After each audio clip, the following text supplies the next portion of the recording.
যাদের কাছে বলতে পারবেন না বলবেন না, তাই আমার ছাত্র, আমাদের এখন তো কিছু নেই, বড় বড় হায়ার অ্যাসিস্ট্যান্ট আমাদের কাছে প্লিজ বলবেন না, ছেড়ে দিন। যাদের মধ্যে ব্যাপার তাদেরকে বুঝে দিতে দিন না। আমরা তো মানে কি বলবো, মানুষের চড় তো গায়ে আছে, আমরা তো মানুষকে কান ধরে দুটো চড় মেরে দিচ্ছি না, মারছি কি?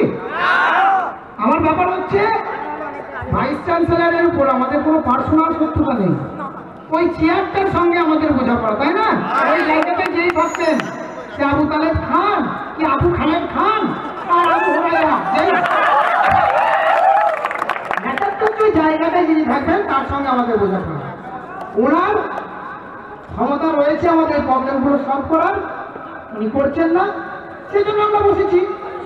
ওই মানুষটাকে আমরা আঘাত করবো না, তার চেয়ারটার বিরুদ্ধে আমরা সমবেত হয়েছি, আমরা হাত তুলেছি, তার না কাউকে মারবো না। ধরে নেওয়ার তো ইউনিভার্সিটি এত তো স্টুডেন্ট আছে, একটা মানুষকে মারতে এত লোক লাগে নাকি? আমি একাই যথেষ্ট ছিলাম।